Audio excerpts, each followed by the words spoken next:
وزیر خزانہ بھٹی وکرامارکا نے 2025-26 کا سالانہ بجٹ اسمبلی میں پیش کیا۔ تلنگانہ کے وزیر خزانہ بھٹی وکرامارکا نے اسمبلی میں 3,04,965 کروڑ روپے کے مجموعی تخمینے کے ساتھ 2025-26 کا سالانہ بجٹ پیش کیا۔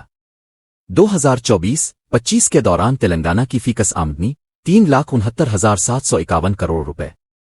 ریونیو اخراجات 2,26,982 کروڑ روپے،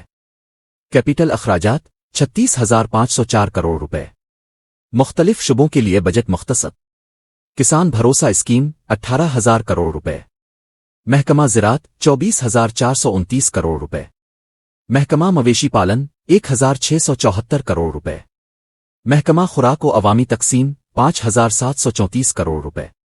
تعلیم 23,108 کروڑ روپے،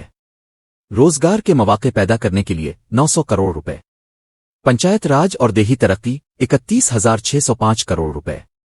خواتین اور بچوں کی فلاح و بہبود 2,861 کروڑ روپے، ایس سی فلاح و بہبود 40,232 کروڑ روپے، ایس ٹی فلاح و بہبود 17,169 کروڑ روپے، بی سی فلاح و بہبود 11,405 کروڑ روپے، اقلیتی فلاح و بہبود 3,591 کروڑ روپے،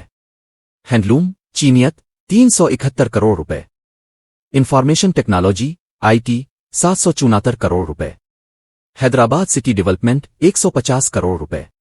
صنعتی ترقی 3,525 کروڑ روپے، بجلی کا شعبہ 21,221 کروڑ روپے، محکمہ صحت 12,393 کروڑ روپے،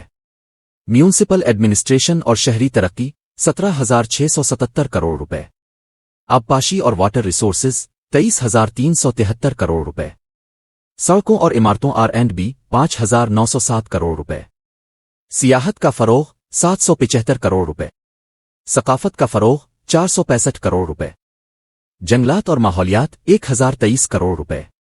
محکمہ مذہبی امور دیوادایا دھرمدایا 190 کروڑ روپے، قانون و نظم و نسق پولیس و دیگر محکمے 10,188 کروڑ روپے، اندیراما ہاؤسنگ اسکیم 22,500 کروڑ روپے۔ ہر حلقہ اسمبلی میں 3,500 مکانات مجموعی طور پر 4.5 لاکھ مکانات تعمیر کیے جائیں گے۔ محکمہ داخلہ ہوم ڈپارٹمنٹ 10,188 کروڑ روپے، کھیل کود کا فروغ 465 کروڑ روپے، گھر جیواتی اور سرکاری تعلیمی اداروں میں مفت بجلی 3,000 کروڑ روپے، انٹیگریٹڈ سکولز کے لیے 11,600 کروڑ روپے۔ یہ بجٹ مختلف ترقیاتی اور فلاحی منصوبوں کے لیے بڑی مالی امداد فراہم کرتا ہے، جس کا مقصد تلنگانہ کو ایک خوشحال اور ترقی یافتہ ریاست بنانا ہے۔